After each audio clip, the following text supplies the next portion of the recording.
single day I'm gonna make something great. Hello again. So today's plan, I want to talk about the wedding. I am still begging my husband to come and do a how did we meet video. It's a difficult journey. My like most of the people that know my husband, he doesn't like speaking a lot in public because he speaks a lot, but he just doesn't like doing it in public. So he's a bit shy. So still praying about it and do something because I really want to do it with him. I don't want to do it alone. But I just want to reflect on the wedding day, the preparations to the wedding day, and everything we do, and when I look basically like the details about it. So actually I knew that I was getting married last year in January.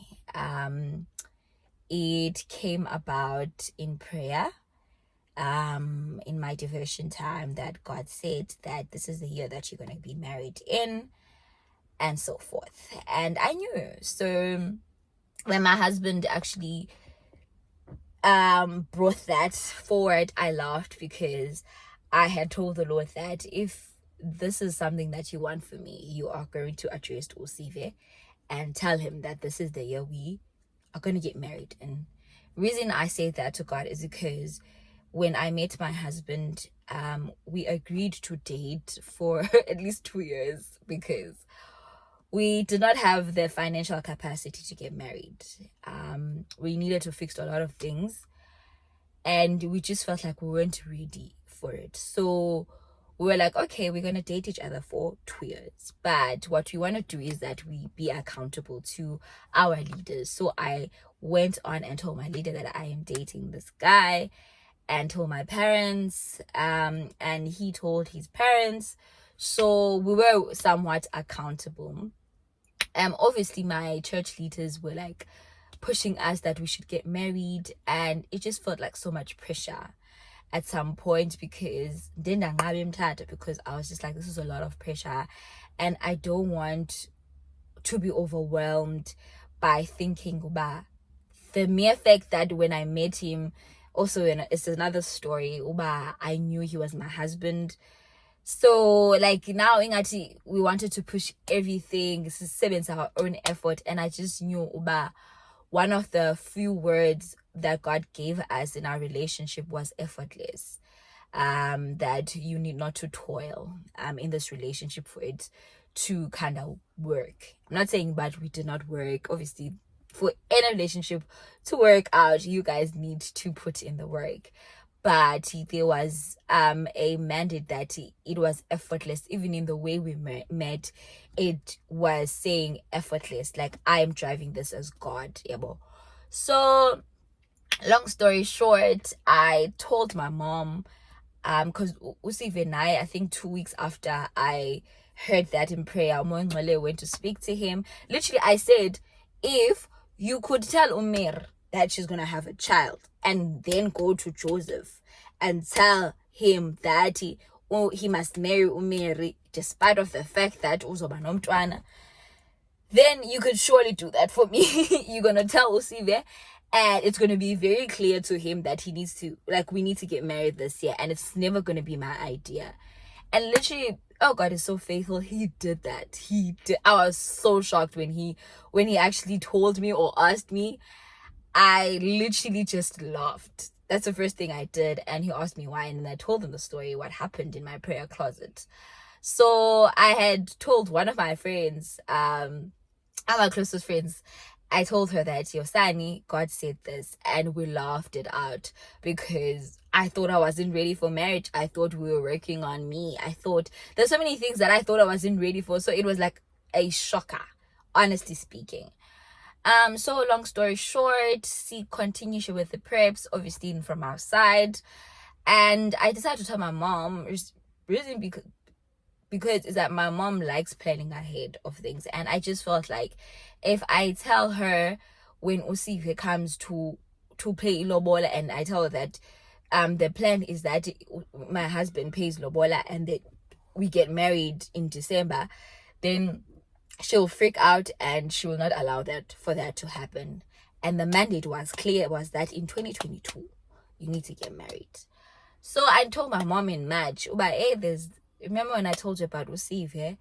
And obviously my parents now were like getting used to the idea that now I'm dating this guy, because every time I'd come back from East London, he'd pick me up and drop me there, say hi to my brothers and stuff like that. Also, my brothers were just not very strict kesana, you know, big bomba, all that, acting as if Abaya's mom. But anyways, so I told my mom, but hey mama, this is getting serious, and this is a conversation we had. And knowing my mom and how she didn't want to be excited about it, now I don't want to lie, like I was really scared, because I was just like, hey guys, once that story that I was once somewhat engaged, so I didn't want to carry it in my head in a way, and I think my mom also didn't want to do that. So say Zuli said, I don't want to lie, Zuli said, and also it was like speaking the same things. I'd literally be so terrified that he was going to change his mind, or as much as at some point I was really sure that when he, as much as like we were dating for, I think we met in October 2021, on the 3rd of October 2021. So by the time we were talking marriage, we had already been like 3 to 4 months in the relationship. So I had learned a few things about him, that when he says he's going to do something, he does it. Like, he's a man of his word, if I could put it like that. I'm not saying that he does everything that he's going to say every time, but he's a man of his word. If something's going to change, he tells you. So I knew that he is a man of his word, and he's a man that is so obedient to God. So definitely, he's going to listen to God more than, listening to me. And we continued, guys.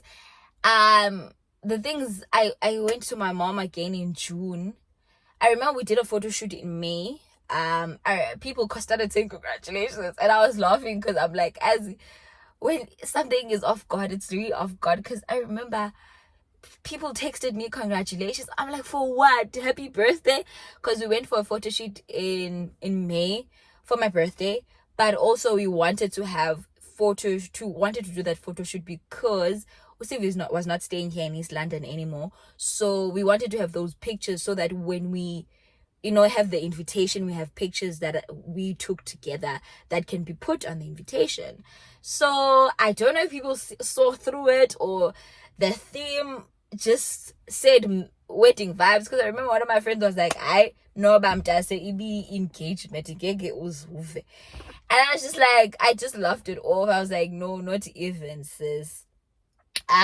So we literally made plans, and then I think around August, I think it was August, finally they wrote a letter to my family. His family wrote a letter to my family, asking for a date to come. As much as we were asking for a date, but we told our parents when we wanted him to come.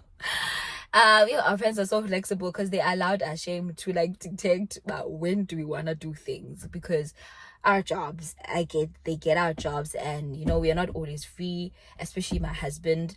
So they literally allowed us to like specifically say on the letter, and my husband to specifically say on the letter, that on this date I'd like to come, and whatever is written on that letter. So they wrote the letter, and I took it to my dad. I was so terrified, of course. Then my dad now asked me about this guy. So before that, actually, Usive was dropping me. I was going to a conference, so I needed to fetch some stuff at home with my friend. Like, I was with my friend, so we needed to go fetch some stuff at home and drop other stuff. So we go home. I heard that daddy was not at home.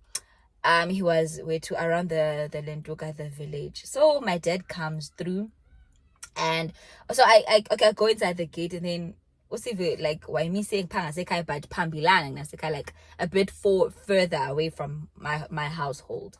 So my dad comes through, and he literally sees me going to the car, And obviously I had to introduce him. I'm like, hi daddy. So this is Sive, my friend. So he already had, my mom already told him that there's this guy that wants to marry me. So obviously my dad greeted and laughed it off, and then we went in Lini and just continued like life, was lifing. That thing was happening. And so when he received this letter, he knew who I was talking about. So he asked me about him, and he asked everything. Like, he listened to me. My dad like was listening to me. Like, it was so weird the way he was so attentive. And after that, he said, I give you guys my blessing.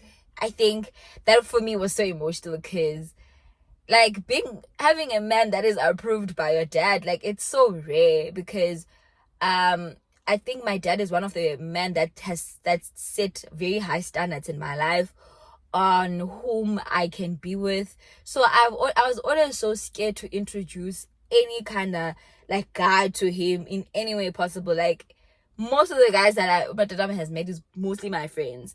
Like, I never thought in my wildest dream I was going to be able to introduce someone that wants to marry me. Like, it was always like, yo, what is my dad gonna say?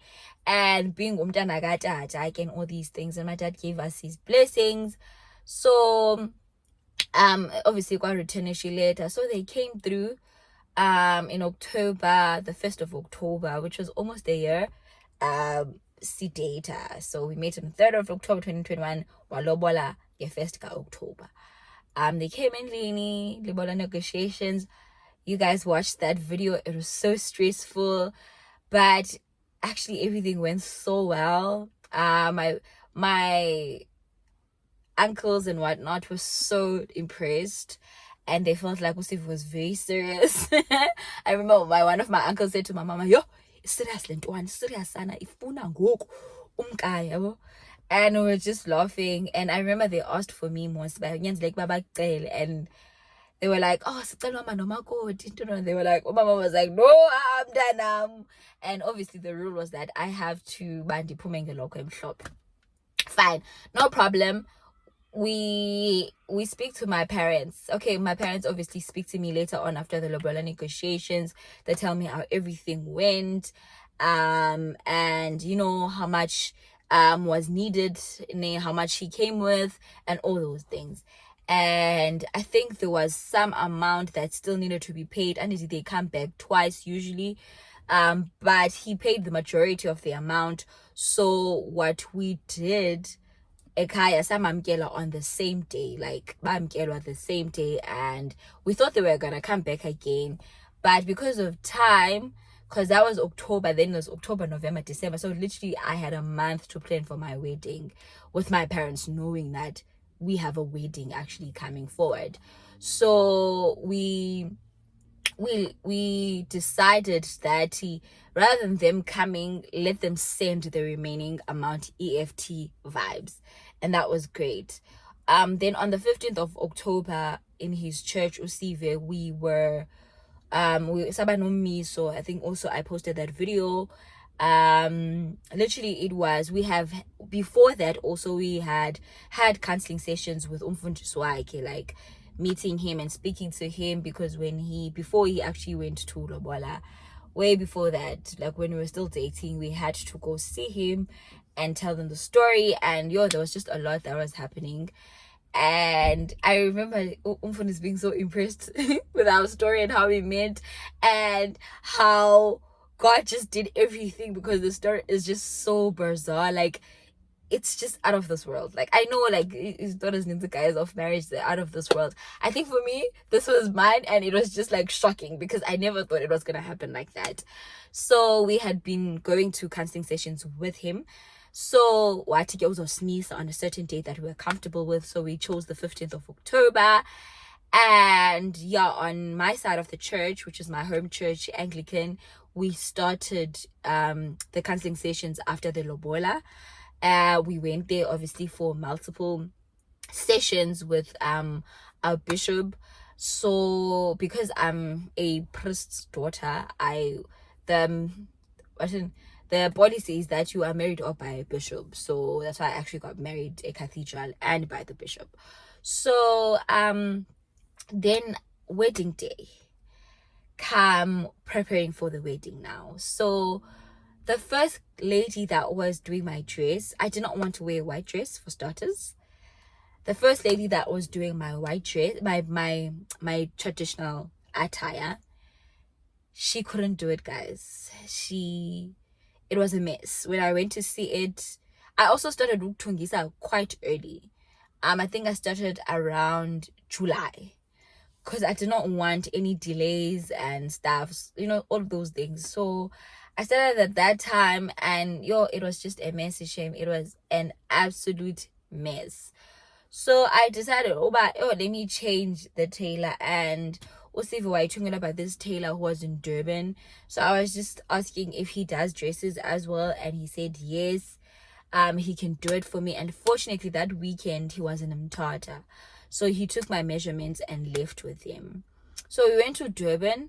That's why we had so many videos that were in Durban. That was not the plan, but obviously because our tailor was in Durban, so obviously we're gonna travel together.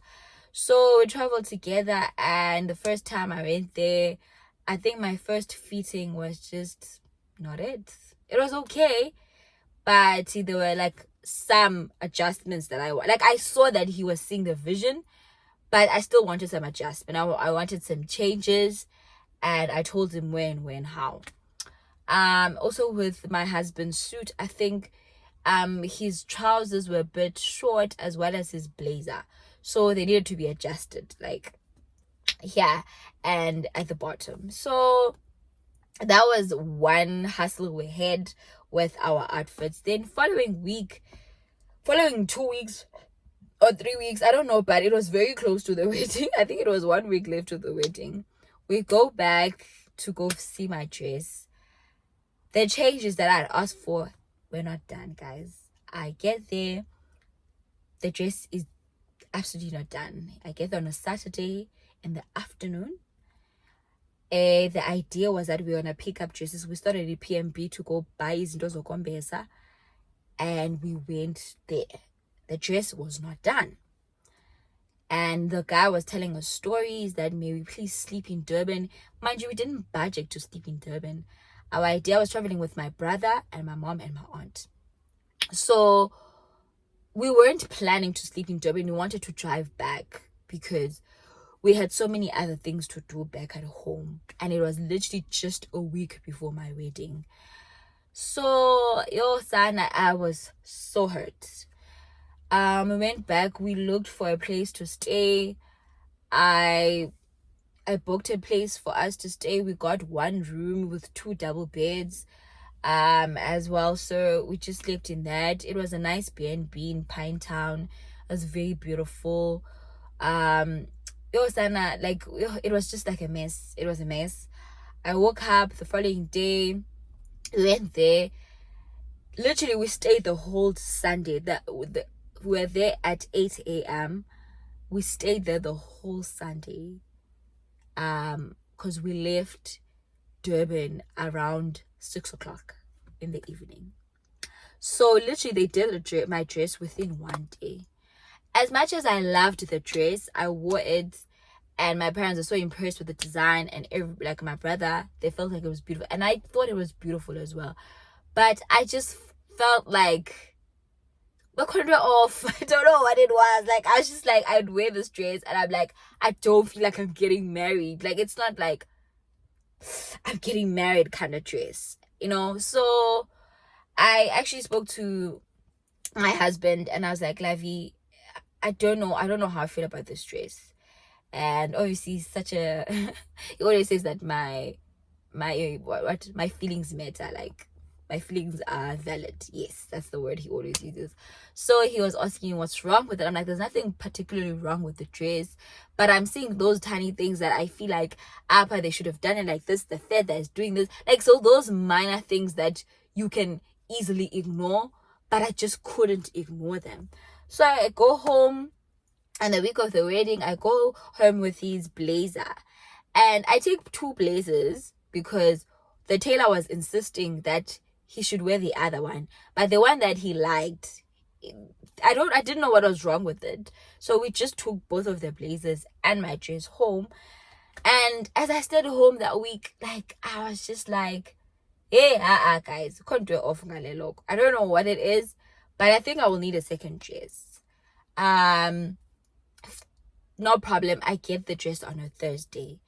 I asked one of my friends was gonna get married that, sis, I need a place in Tata that hires white dresses. I think I need to wear a white dress. I'm actually gonna insert a clip when I actually fitted the white dress, on how it made me feel. Like I cried because I realized that me not wanting to wear the white dress was not because it was out of fashion, or it was not because I did not genuinely want to, but it was coming from a place that I didn't think I deserved to be wearing a white dress. I thought when I was gonna get married, I was gonna get married a virgin. I was gonna get married.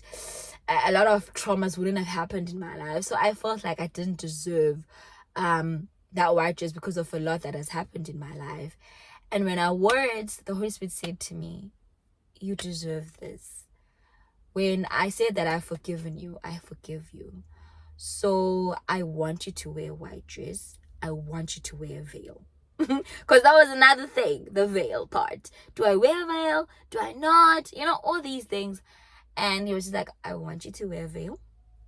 Because when I restore, like when we talk about restoration, we talk about redoing and making this thing perfect, and he just took me to the whole situation of, when man fell into sin and he restored us by bringing Christ in relationship, okay, before the fall of man and after the death of Christ is the same. Like he loves us still. Like I don't know if I'm explaining this, but he restored that thing of us being able to go to him and not be shameful when you go to him, and just enter to his throne with boldness, knowing that we are entirely forgiven and that the blood of Christ Jesus has washed us. And he was just like, I want you to preach that this is for every little girl or for every young lady that feels like they've been robbed of their innocence, willingly or unwillingly, to say that I'm a God of second chances. I'm a God who restores. And that whatever is taken away from you, so long as you stick to me, I will restore it. Like God restores. So I cried, obviously. Okay, fine. Let's stop the dress story. And then we go to preps, to the wedding, go to the wedding day. We had been having difficulties in preparing because we're going to do the wedding in my home church, which is in Cathedral, which is the matrimonial, and then the reception at my husband's church, because we didn't want to have two weddings. We didn't have that kind of money, so we just wanted to have one whole traditional and white wedding at once. So we do that, no problem. We plan, and there were just like so many difficulties in planning. The lady that was doing our decor comes on a Friday. That church hall is big, guys. It's humongous. So obviously she comes there and she doesn't say anything, actually, because my husband went to the venue on that Friday, and my husband calls me because I'm at home at that day just resting, and he says, Lavi, Gandhi, what was the agreement with the lady? Wasn't there supposed to be full draping? Because I see her doing the tables now, and I doubt if there was going to be full draping. And I call the lady, but sis, what is happening? And she tells me that the guy said the roof is too high, they can't do full draping. Mind you, guys, these people have been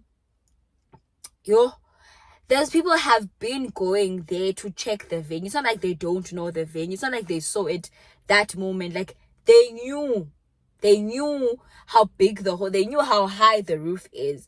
So literally, I do not think, it's not impossible. It has been done before. So I stressed out, and I go to the venue. The worship team was practicing. I get there and I'm so stressed. It's just not what I wanted. Like It was not even close to what I wanted, to what I ordered. Come on, like what you ordered versus what you got. Like it wasn't at all. Obviously, I get frustrated a bit. We tried to reason with the lady. The lady is like, they can't do it. And she promises me that this is going to be pretty. And I'm like, it's not going to be pretty with that navy thing. Because Pana there is like this navy cloth that is in the front. Like, it's not going to be nice because now my drape just like in the middle. It was just hideous for me, honestly speaking. But I got over it and I let it go. I went to sleep and I decided to be okay. And I told God that this is not going to stress me. On the night, confirmed my hairstylist that he please come to install my hair and style it in the morning at least 5 o'clock in the morning. Called her at 7 o'clock in the evening and she confirmed that she's going to be awake and we may come to fetch her. The worst thing that I didn't do was to ask for her location. I didn't ask for it because I already had location because she installed my hair during my graduation ceremony. So I thought I have her location, of which I did clearly. But now also I confirmed the girl that was gonna make up my bridesmaids to if she was coming through, and she confirmed, girl, no problem. In the morning I called the girl because who was gonna fetch her, the makeup artist was gonna fetch them because she was coming from town. So she's like, hey Zen, I'm awake, please tell this lady, please send me a location. I send the location and I try calling this girl. She doesn't pick up, guys. I tried calling the makeup artist. She doesn't pick up. Makeup artist for my bridesmaid, my makeup artist was there. They do not pick up.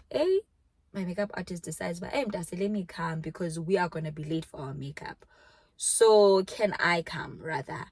And I was like, no, if it's fine, come. Then I'll just get my brother to do the things. Let me kind of switch on this light because wow, it's becoming dark now.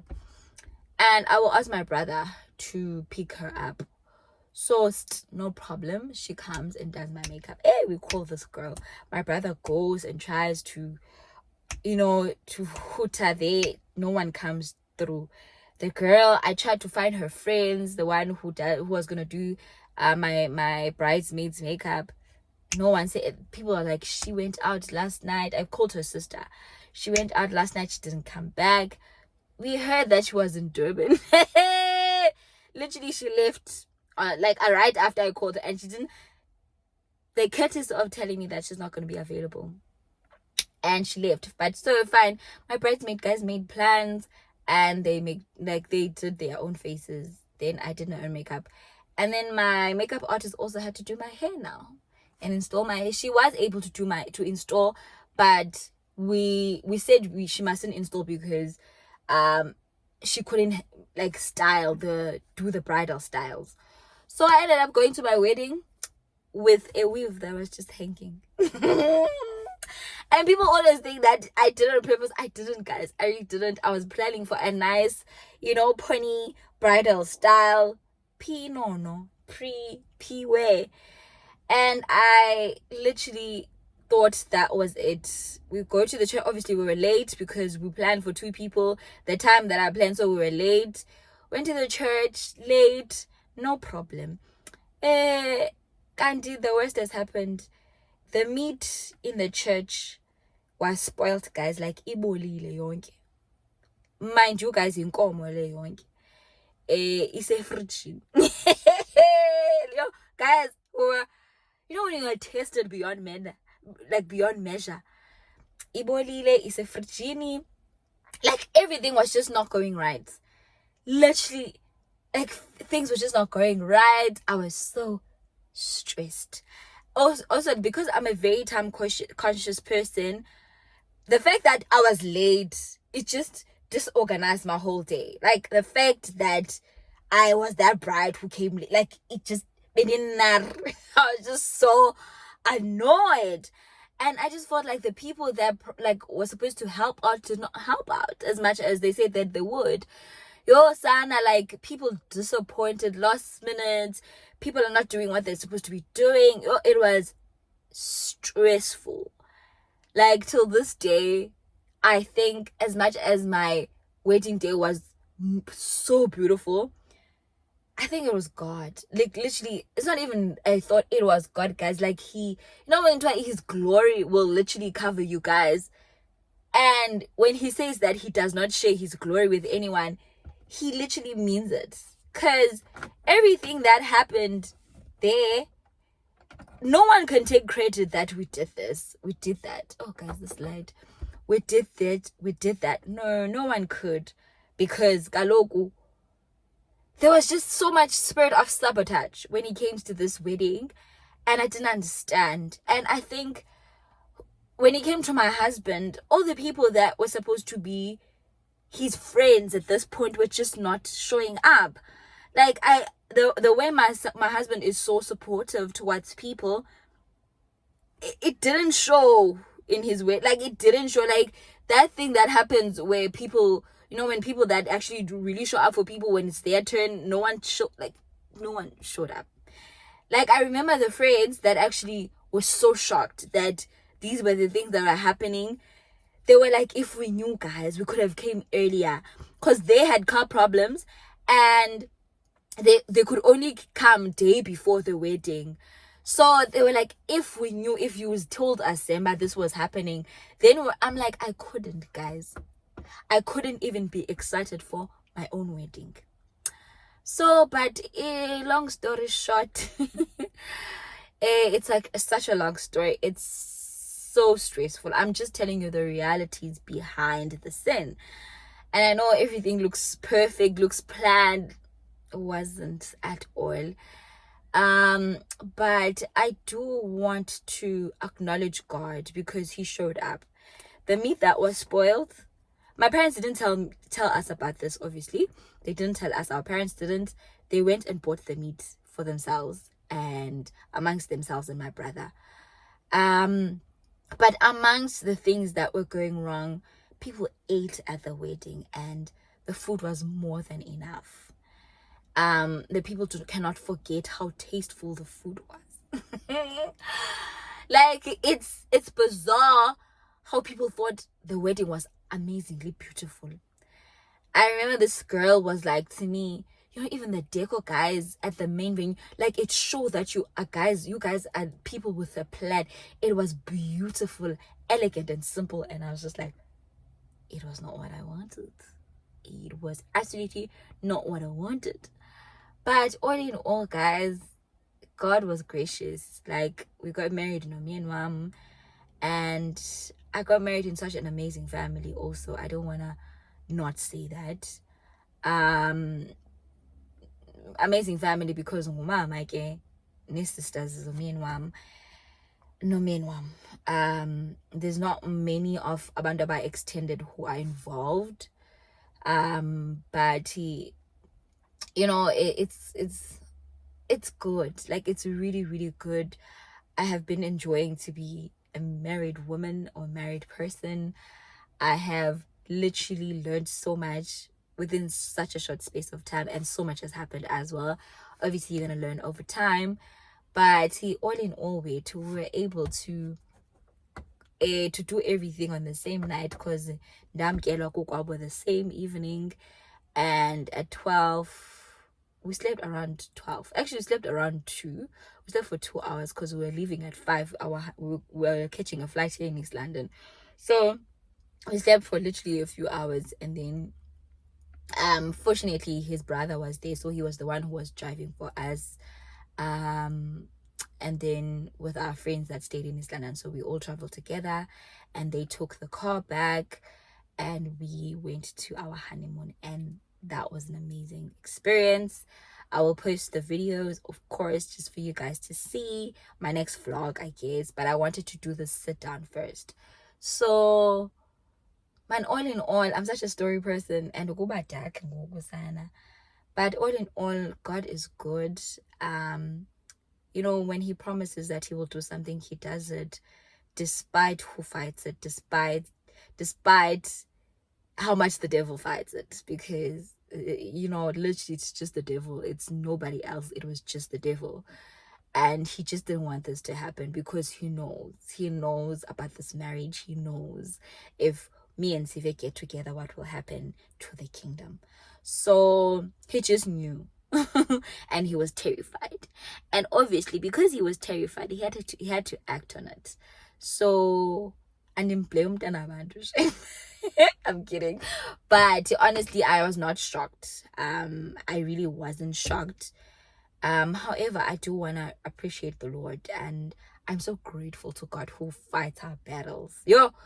That God fights our battles. Honestly, thinking, because when I slept and thought about it, and Mangalo was just revealing to me how deep it was in the spiritual realm, and the fight, how beyond it was, like it was beyond what we saw in the spiritual realm. So to just know that he stood up for us in that manner, and he was just like, I'm gonna carry you guys, I'm gonna fight for you until the end. All you have to do is cling unto me, is that nindi kumbule, like I'm your God. So basically, guys, that's the story of me getting married to my amazing husband. We are how many months now? Tomorrow we are turning 2 months. No, was it tomorrow? No, day after tomorrow, on the 3rd, we are turning 2 months. Also, it's so weird that we met on the 3rd of October, got married on the 3rd of December. I mean, look at God. But okay. Also the plan was also not that we're not gonna get married on the 3rd. We're gonna get married on the 10th. But my family decided to have kid on the 10th. Whilst they knew but there was a wedding. But okay, we didn't care. We took the date that was available. Otherwise, lovely speaking to you now, guys. It's getting dark, and I'm not gonna stop this video because it's getting dark. But I just hope that the message passed on and you guys heard me, and you guys know that I love you. Thank you guys for subscribing to the channel. We are growing. We are literally road on 1,000 subscribers. Before the end of this month, okay, guys, we need to get to 1,000. Yeah, that's the goal. We need to grow now. It's time for us to grow. I really didn't mind not growing exponentially, because I do believe in small strides. But God was like, no, it's time for you to grow now. It's okay. You asking for people to subscribe is not a bad thing. So I'm asking you guys to subscribe, tell your friends to subscribe to the channel if you guys like this channel, or if you are gaining even an ounce of something. But all in all, I just want to say God shows up and he is amazing. And as I always say, that stay in him no matter what. Like, I am living proof of what God can do for someone who stays kuye. So I love you so much, and God loves you beyond the way that I love you. Bye.